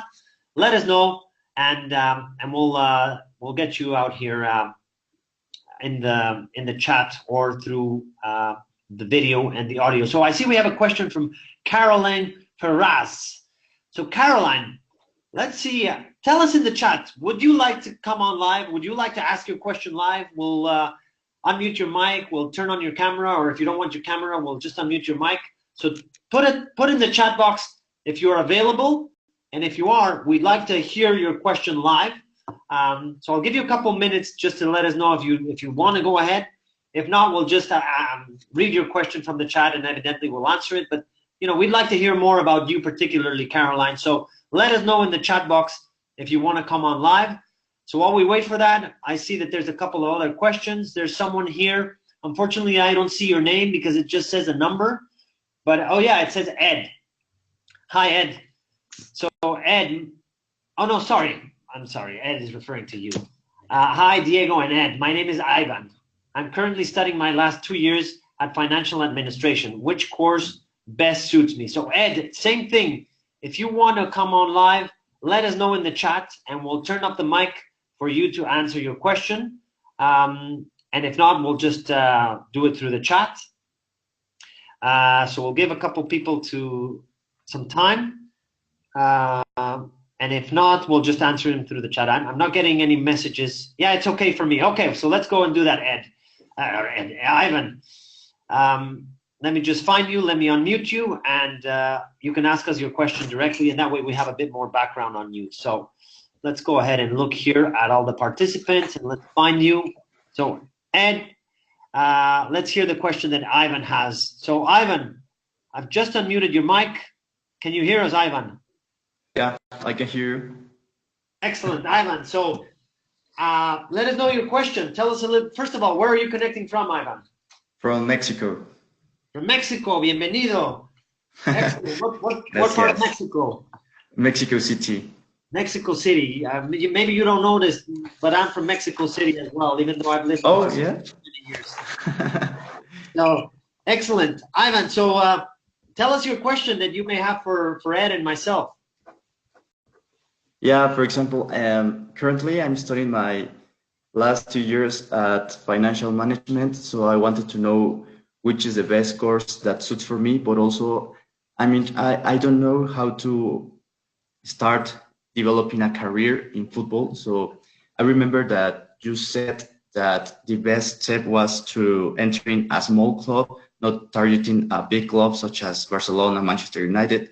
So could you give me kind of advice how to start my career in football? Okay, yeah, absolutely. Let me just ask you one other question. Is the finance course or degree that you're doing, is it related to sports at all, or it's a strictly finance degree that you're doing? No, yes, it's a kind of general financial management. So it's not related to sports management. It's not a finance, football finance course. Okay, right. Well, what do you want to do, Ivan? What would be your ideal dream job in football? Like kind of CFO in a big club.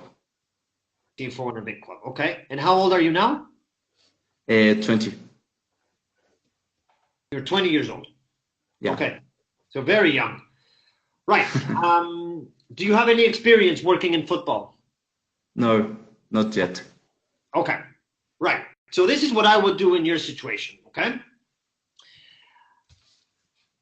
As we were talking about before, the key things that you need to understand is that if you want to work in the business side of football, you need to understand it, and you need to gain that knowledge. So first off, think, how am I going to gain that knowledge, right? Secondly, how are you going to connect with the right people? And we talked about the different ways of approaching executives, of approaching clubs.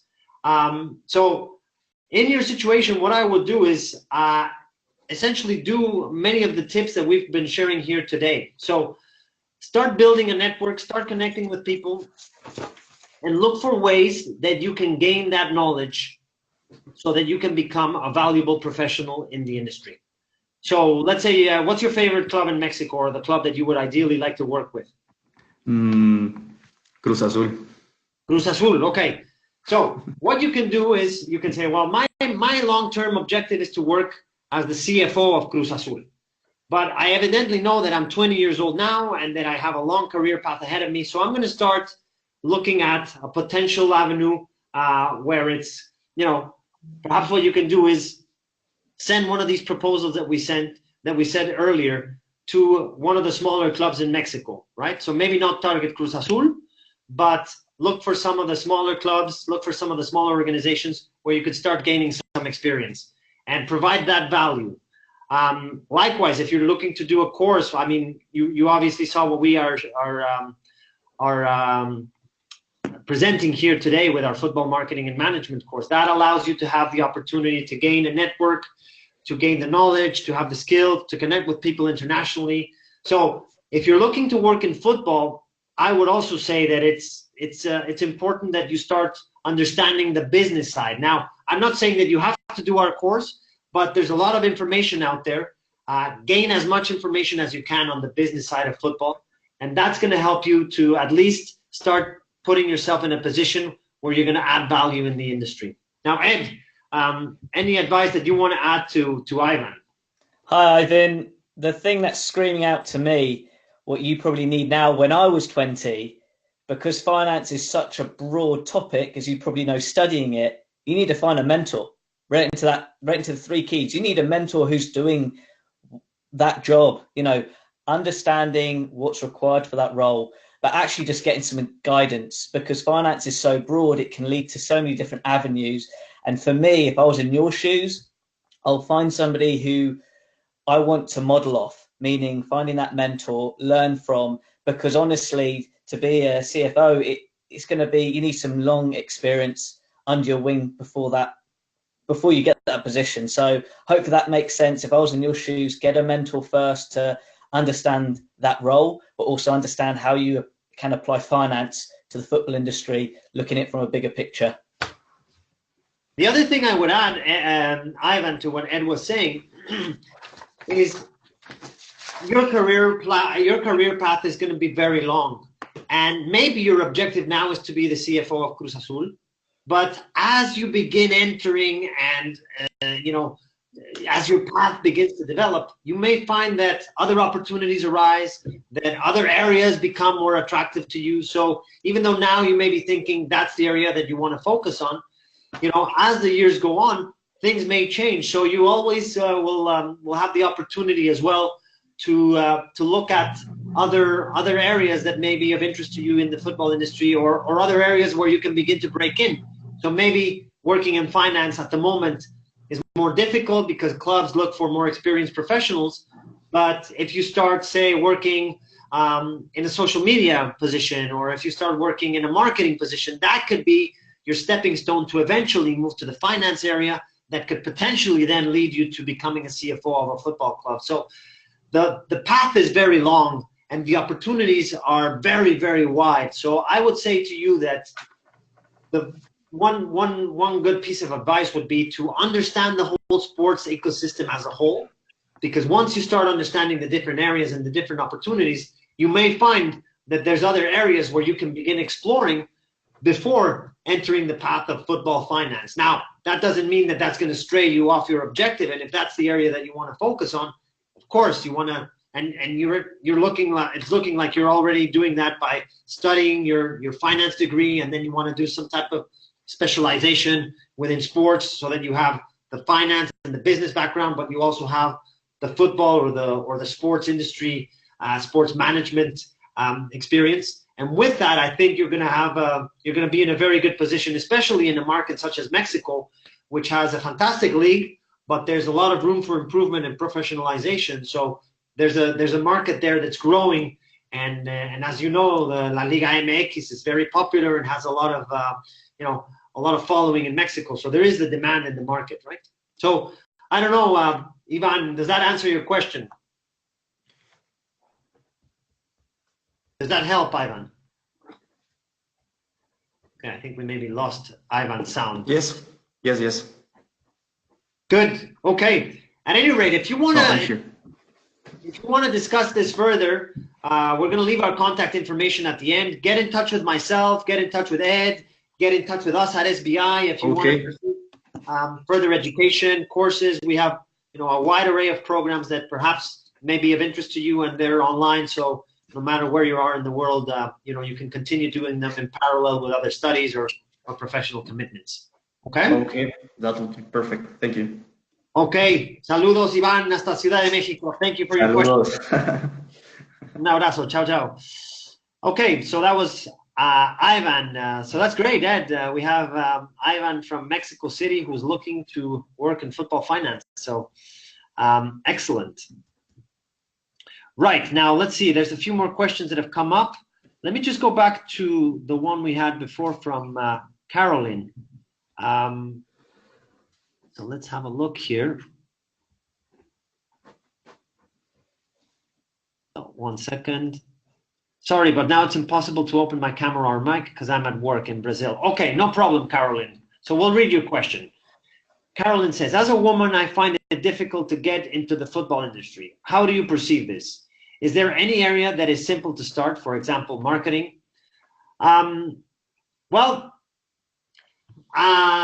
This is a very good question. And this is something that it's gradually changing, but unfortunately, we're still very, very far away from having gender equality in the football industry. And unfortunately, in other markets, and especially Latin America, we know this, Brazil, it's a very male-oriented sector. So that is a challenge. Having said that, there are many opportunities for you as well. So it's important that you identify your talents. It's important that you identify your aspirations and really double down there, because that's where I think your value is going to be determined in whether or not you can demonstrate your value in the industry. So evidently there's some areas where there's more of a challenge. If you were talking about on the pitch, say coaching or that type of thing, there's a very, very important glass ceiling there. But in other areas in the business side, there's many clubs that provide opportunities for women. So I really think it comes down to how you deliver your value, how you deliver your value proposition in the marketplace, and really focus on that. So it'd be nice to know a little bit more, and that's why I was asking if we could get your mic, because we'd want to know more about what you'd like to do in football, what particular area, what have you been doing before. So if you want to tell us in the chat a little bit on your background, that'll help us. But in any case, build on your strengths, whatever they may be. If you have an academic background in a particular area, or if you have experience in the corporate world in a particular sector, focus on that and look at how you can add value to the market. Because at the end of the day, if you can add value and you can demonstrate your worth, that's going to be the key for you to get ahead, irrespective of whether you're a man or a woman.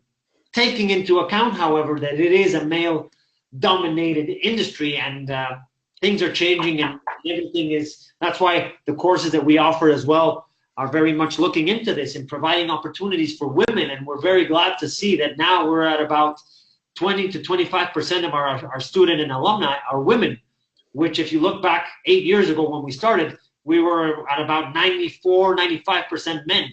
So the industry is changing. Women are becoming more relevant in the industry, and they're demonstrating their worth. So my advice would be just focus on your areas where you're strong, build connections, add value, and that's the key, really. If you let us know a little bit more about your background in the chat, perhaps we can expand further. But at this stage, Ed, would you add anything to Caroline with her question? Well, firstly, Caroline, I totally agree with what Diego said. For me, I've been smiling throughout this whole workshop, but now it's sort of gone down. This is a huge social barrier, and it's something I'm even trying to change on my podcast show to really enhance. It doesn't matter if you're a man or woman, as long as you can actually add value to that organization. That's what really counts. And if you don't mind, if this works with you, Caroline, I will be leaving my email address, and I would love to send you all the top women professionals who I've interviewed on my podcast show. The one that sticks out in my head, and I've just written it down, is a lady called Sophie Morris. She is a marketing expert, been in it for 10 years, and maybe you can get some inspiration from her story. But really, this is why I'm so glad I'm doing this workshop, because everybody should have the same access, but we've got to be real as well at the same time. And it is a social barrier. It's something I'm, as I said, trying to achieve. So if I can help in any way by passing you on some of my interviews, I've got about 35 top women lady professionals. And to be honest, I'm going to be really truthful. Diego's podcast was awesome, but some of my best interviews have been with lady professionals. Why? Because they're so much more committed. And it's just the truth. It's just an overview from my podcast journey so far. So Caroline, feel free to send me an email. And if I can help in any way by passing you on interviews that relate to you, that's why I'm here. You know what? The great thing about this type of environment and this type of community, right now, I just saw a chat from Bruno. Bruno is an SBI student, and he's also working and collaborating with the SBI team. And he's Brazilian. He's worked in different football clubs in Brazil. And he just posted a chat message saying here, tell Caroline I'd be happy to chat with her in regards to the Brazilian market. And if she wants, she can email me. So Caroline, there you go. Send us an email. We'll put you in touch with Bruno, who knows the Brazilian industry inside out. He's doing our certificate program this year. So, you know, he'd be a great person to chat with because he knows the Brazilian football market very well. And he could probably point you in the right direction as to what areas, you know, you could leverage from the perspective of the business side of football.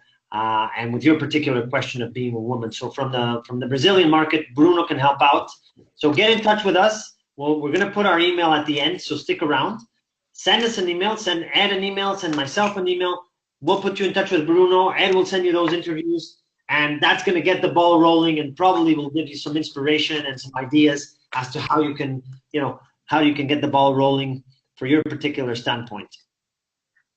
So thank you for your question, Caroline. That's a really good one. And as Ed said, we got a lot of homework to do, especially for those that are looking to build the next leaders of the football industry. We got a lot of work to do to make sure that there is that equality and that there is those equal opportunities, because that's a very important cause, at least for us at SBI. And I know for you as well, Ed. Right, so let's go on to the next question. Michele Finelli. So Michele, tell us in the chat if you can speak, and we'll unmute your microphone because we'd like to hear from you directly. So tell us in the chat if you can unmute your mic. Yes, you can. So Michele, let's go ahead and unmute your mic and find out a little bit more about you and your question. So I'll find you here. There we go. Michele, you should be able to have your mic open now. Can you hear us? Yes, I can hear. You can hear me? We can hear you, Michele. Welcome. Yes. Hi, guys. Thanks for your tips and for all the things that you shared with us, first of all. Then, unluckily, I arrived a bit late, so I lost the first part of the session. So that for this reason, I asked if maybe it's possible to have a replay, so I can have a look and I can hear the first part of your presentation. And then I had other question concerning the course of football marketing that you were talking at the end of your presentation, Diego, because my case is different. I heard before the question from the guy that is 20 years old. Me, I am 33 years old, and I'm working now. So I'm working in the banking sector. My dream is to switch my career in the football industry, and I'm really curious to understand how we can add revenues, how each football clubs can add revenues, and even how can some federation add values to during their events. Like, for example, I'm thinking about UEFA during the Europa League or Champions League football match. How do UEFA cooperate with clubs? How do UEFA cooperate with each clubs about the venues, services, and sponsorship? These are things that I'm really keen to better understand, to learn, so that I can maybe add value to this kind of organization. Excellent. Well, thank you. Thank you for your question, Michele. I guess you're from Italy, right? What part of Italy are you from? Yes, I'm from Italy, but I live in France. So Okay. let's say that I speak Italian, French, English. So this is my background for the moment, and I'm already graduated in finance and management. So I'm working for a bank organization, and my goal, my next step, is to switch my career into football industry. Okay. Okay. Excellent. Well, let me answer the first question, which is an easy one. Yes, the replay will be available, and you guys will get it emailed to you either later tonight or tomorrow. Our team will prepare a newsletter. So if you opted in for this webinar, you will get the replay and you can rewatch the beginning. So that's number one. Number two, well, actually, the majority of our students at SBI, they have a similar profile to yours, because being an online institute, even though we do face-to-face stuff in Barcelona, but the lion's share of our courses are online. That means that it caters more to professionals like yourself that have a full-time job, that cannot necessarily have the time to go face-to-face and do a full-time program, at an institution. So most of the people that come onto our programs, whether it's our short or our long courses, they already have quite a number of years of experience. There's evidently others that are looking to break in, but our profile of student tends to be a little bit more senior. And on your particular question, yes, we look at all of the business side of football, and in our event management module, we particularly look at the UEFA competitions. So what does that mean for clubs when they decide to participate in UEFA competitions? What do they get in return? So they get economic compensation for participating in these competitions. What does that mean from a sponsorship standpoint? Well, as you may know, there's different sponsors when they are club or league sponsors than when they are UEFA Champions League sponsors. So what does that mean as far as the whole event is concerned? And how can you activate those partnerships? We also look at the perspective in specific case studies. We have a specific case study that we delivered on Euro 2020 and how that's being rolled out across all the different cities in Europe and how this is changing the model. So yes, to answer that specific question, we will go very deep in the course and look at not just event management, but also what does that mean from a financial standpoint? What does that mean for the clubs? What does that mean for the different stakeholders in the industry? And that's what I was saying before. If you want to work in the business side of football, it is very important to have that information, to be aware of how that plays out, because otherwise, you lack that information, and that puts you in a more vulnerable position if you want to eventually apply for a position.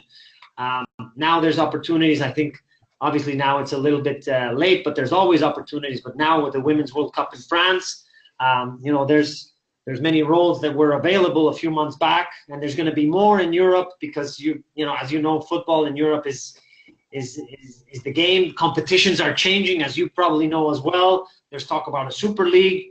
How does this impact, the national leagues? How will this impact the competitions as a whole?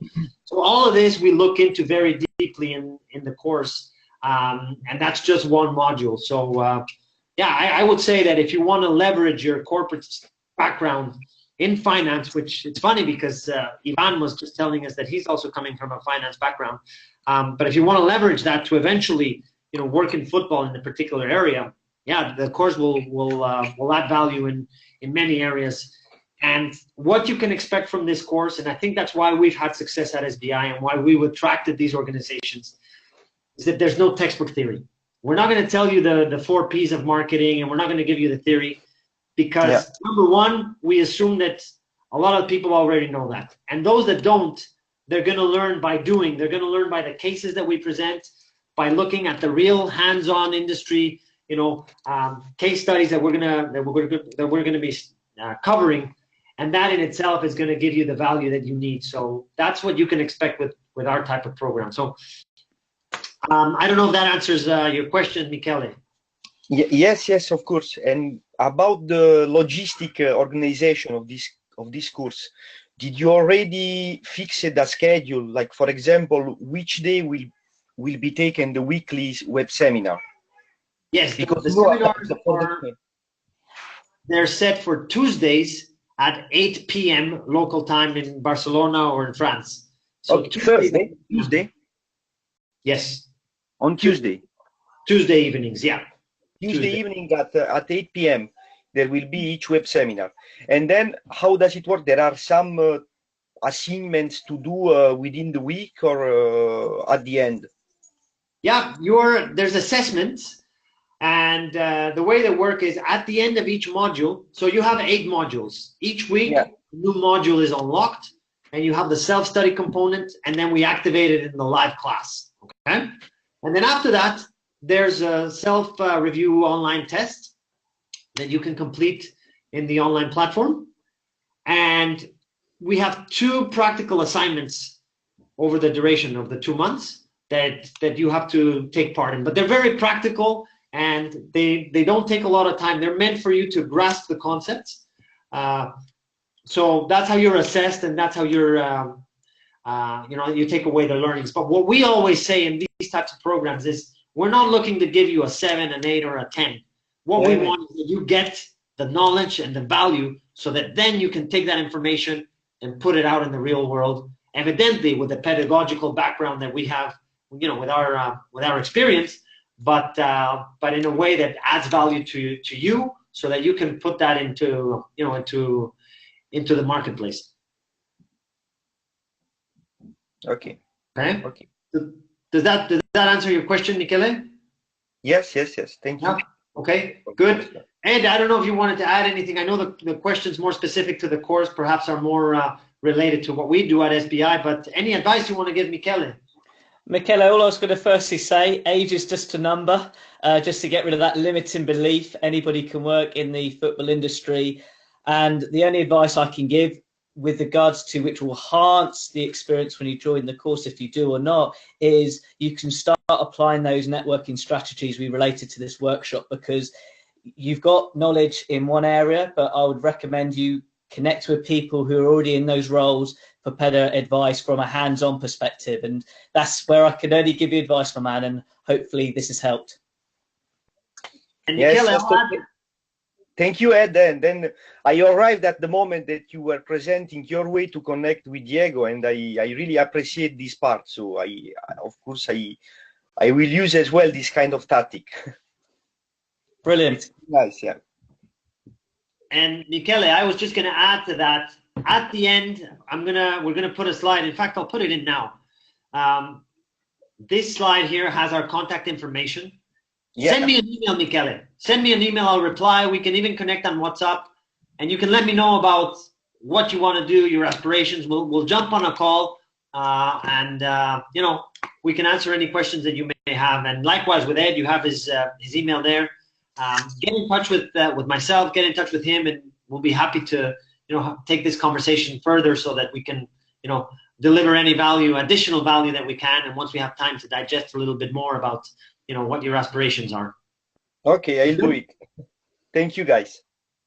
Grazie a lei, Michele. Thank you so much. Okay, all the best.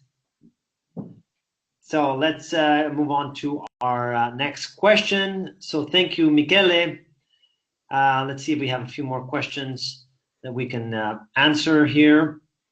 So just let me go through the chat here. So we had Michele, we had Caroline, we had Bruno as well.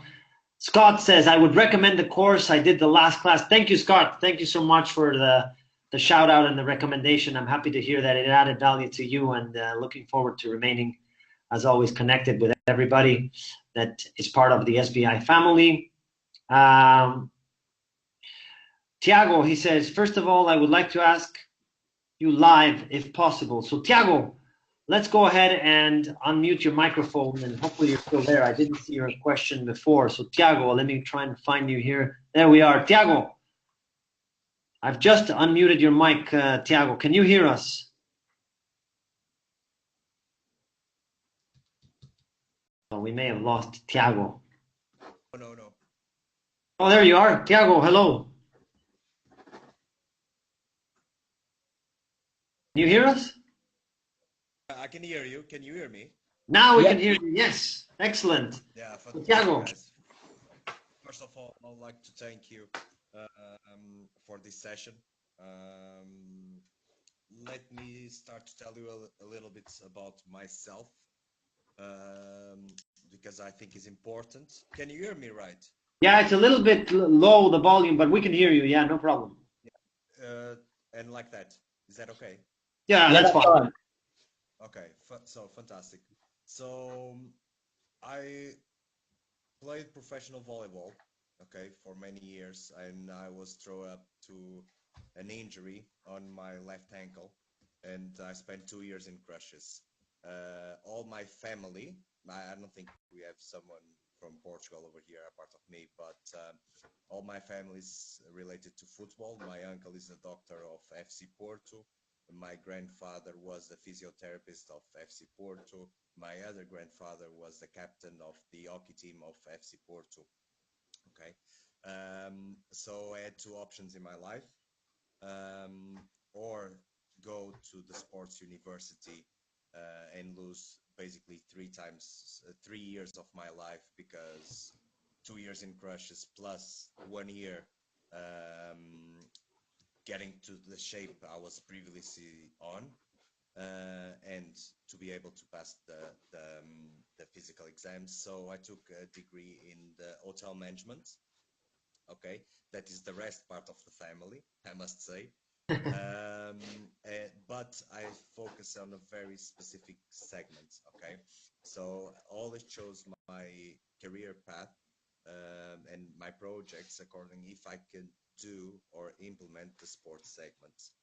For 10 years that I organized training camps, for 10 years that I've organized games for teams, top teams, and now uh, I'm feeling that I'm leaving my first love, that is the sports. Okay, for you to have an idea, worked with teams Shakhtar, Zenit, Real Madrid, Barcelona, FC Porto, Benfica, Sporting. I even met them today, the director of operations. Today, in my hotel, the Irish national team just left as well. So I have very good connections in terms of sports, but I always helped people in terms of getting connections, connect one person to the other. I can help Caroline, by the way, if she's still hearing. Um, I also took a degree with the Portuguese FA in the sports segment as a sports director. And I've developed some work with about to increment and to increase the women in football, not only in strategic places in terms of hierarchy inside of the structure of a club, federation or so, but also with activities from the government to the federations to the clubs to increase not only the number of practitioners as well as the number of engagement of the female clientele, let's say, in sports. I understand the sports as a business. Okay. I had previously my own, let's say, match, not fixing, but helping to one team to play against the other if they wanted for a couple of years. Then when I came back to Portugal, this is called now traffic of influences. So I had to close my company. Now my question, for example, the hotel that I'm living now and working, I'm director of sales and marketing of international chain of hotels, and I have all the connections over there. I have all the connections. I go usually to World Football Summit, Soccer X. I deal with football people every single day because this is where I grew up. Yeah. But I need to give the next step. I will for sure sign in on the football soccer. I have the page open right now because I will sign in today. But what's your advice of what should I do to do the next step? My expertise in terms of I tried even a project with a smaller club in terms of bringing more revenue from the ticketing. But in Portugal, I left the country for a couple of years. I was working in the UK, but I don't think people see the sports as a business over here as they should. They don't understand that a small club, if they can take 10 or 15, 20% more revenue from a football game in terms of ticketing, can be have impact in the bigger picture. So what should I do next, or what's your advice for me to do next? Because I think still see me as a pillar and a help that can go every time without any charges, without anything. It's kind of complicated. So Right. So let me ask you this, Tiago. What would you like to do next? What would be, in an ideal world, would you want to do a business venture of your own in the sports industry? Would you want to work for an organization? no, work for organization, federation, or club, okay, and help them to develop the business, because this is my main skill is business development. Okay, how can they increase revenue, other sources of revenue? How can they engage, increase the engage with the public, not only through social media but through activities to involve the club in the community, all the sorts of activities that I have expertise on. So basically. Right. Well, you have such an interesting background, Tiago, because from what you've just told us, professional volley player, the injury that led you to give up your passion and then have to go into a different field that is not the area where you want to be, but you still remain with a very big network, right? Because you have all those connections and your family comes from a sporting background, and you've developed that big network. So you have an asset there that you can tap into. So I think what I would do in your situation is I'd be taking some time to do, and this is something that we recommend as well, to do a self-reflective exercise called a gap analysis. And what that means is look at where you're at today, okay? Look at where you want to be, identify that where you want to be, and in between, look to fill those gaps. So you more than anybody know what those gaps are, because obviously we know that you have experience, you have a very solid network, but maybe there's a gap there that you can identify further and look to fill it. And once you can fill that gap, it's going to start pointing you in the right direction to go where you want to go, which is, adding value through business development in the Portuguese market, which, as you well said, there's opportunity there because there's still, even though clubs are very much, professionalized, especially, the top ones, there's still a lot of room for improvement, and there's still a lot of work to be done there. So a person like yourself, who is a sporting professional, who lives and breathes it, who has the network, who has the connections, and has the experience, I think it's just a matter of you to take a little bit of time to be self-reflective, to understand where you're at, where you want to be, fill those gaps. And once you identify those gaps, double down and go all in, so that eventually you could present, say, a project to a club or to a federation and say, well, look, I've identified these opportunities in, say, the Asian market for this particular club in Portugal, or for the Portuguese FA. Or I've identified business from a perspective of, setting up an academy at this place or that, or, coming up with ideas, because you are a sporting man yourself.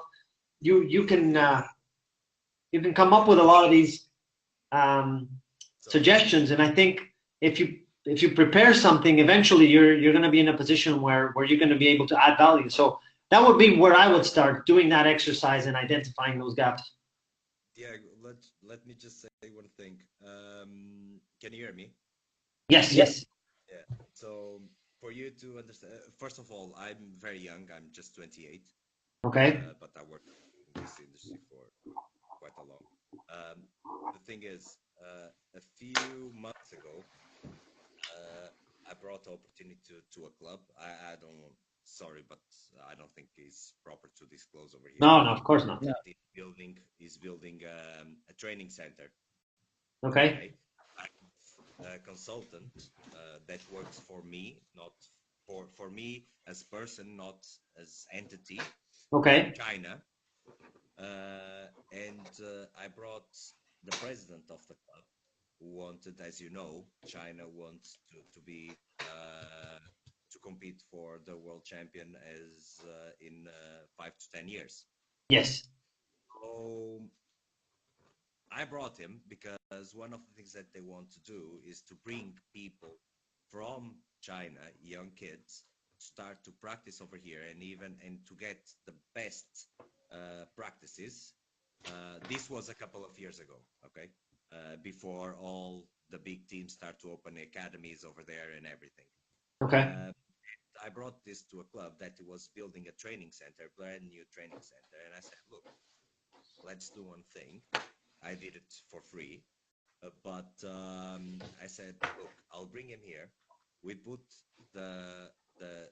this gentleman playing for the pitch because the young kids only practice in the afternoon because of the classes. We can rent the pitch during the day for the professional teams for training camps for the Chinese who spend 1 month over here.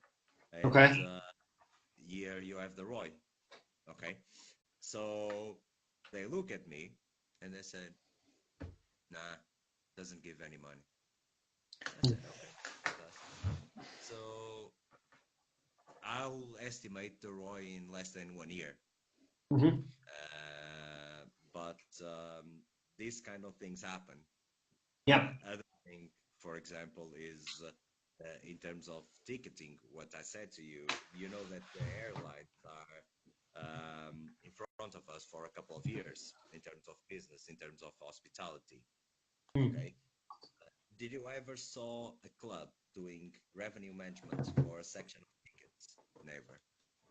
So I developed an algorithm that basically with the demands, the prices are increasing according to the demand, like we see on the airplanes. Yeah. Like dynamic pricing. Yeah. Yeah, exactly. Well, look, I work with dynamic prices every single day. I had to control at least 360 rates in the distribution worldwide, so I know what I'm talking about. And the people look at me and say, "That's not possible." Yeah.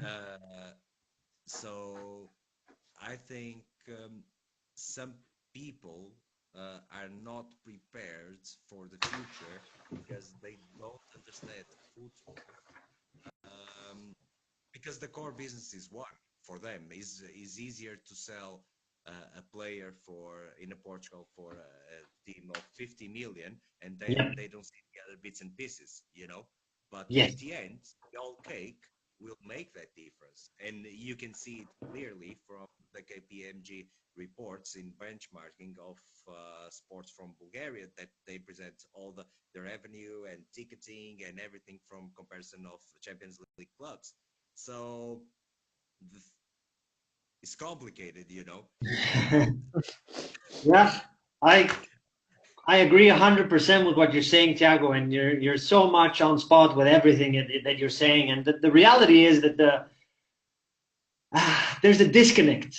There's a disconnect between the sporting side and the business side of many organizations. And finding that connection is many times the challenge. And unfortunately, we're not there yet.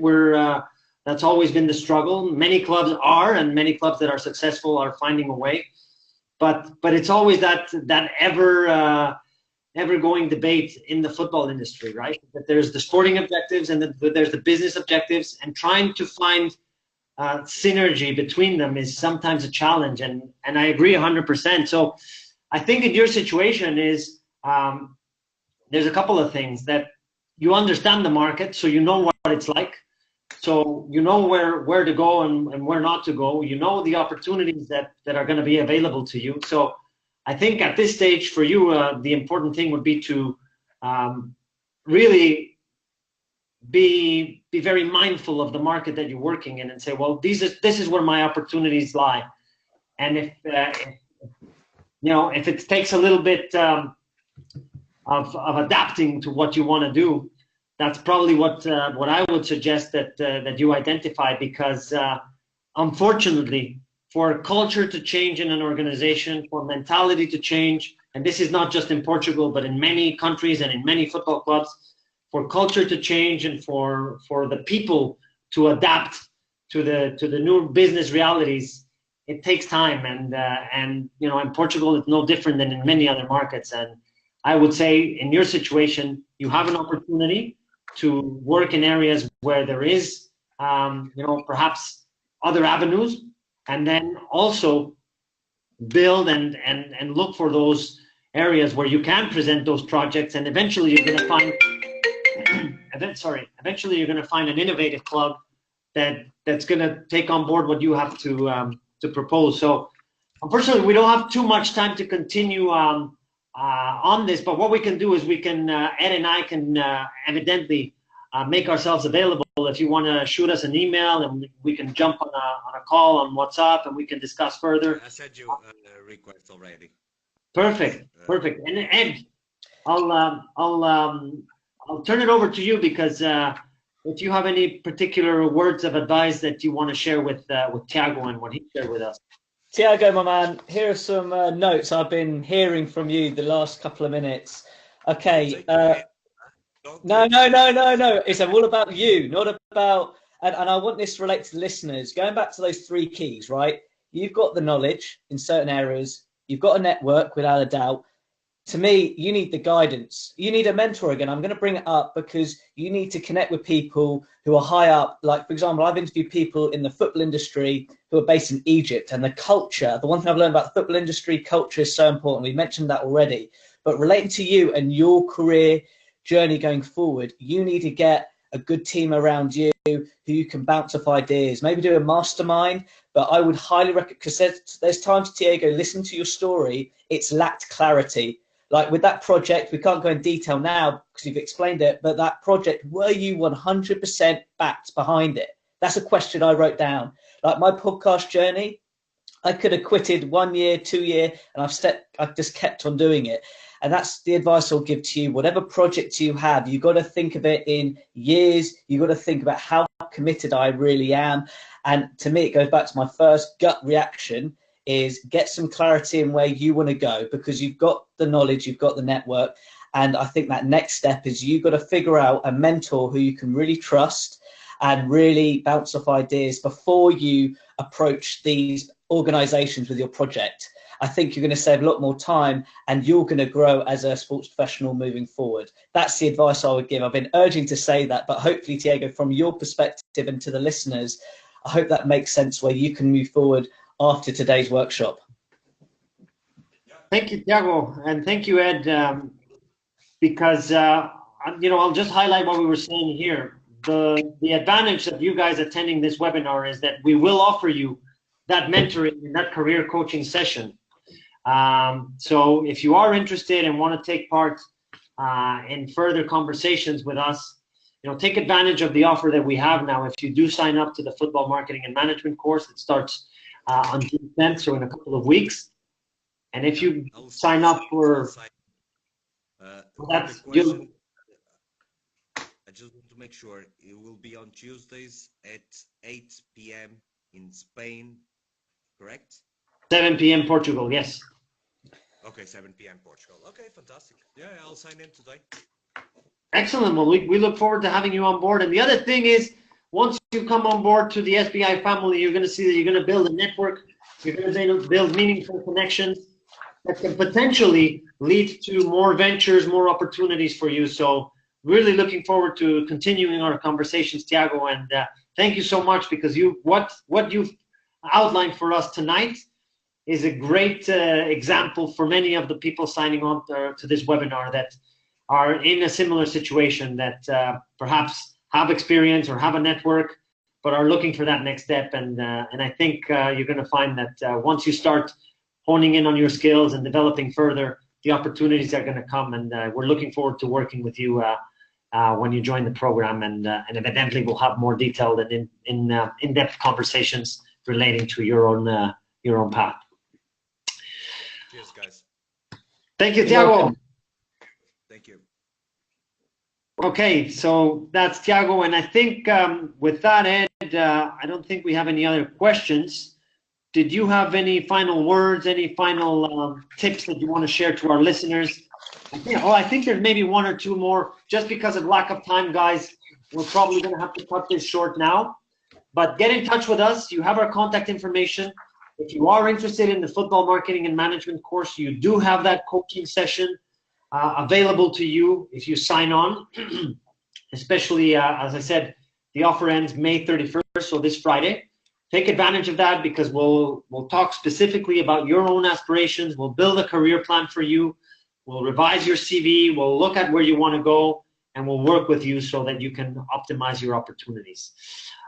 So I know there's a couple of questions out there. So get in touch with us, and we'll be in contact with you one-on-one. So I think Javin had a question, and maybe somebody else. So Javin, fortunately, we don't have time to tackle every single question tonight. But get in touch with us, and we'll be sure to connect with you one-on-one. Okay.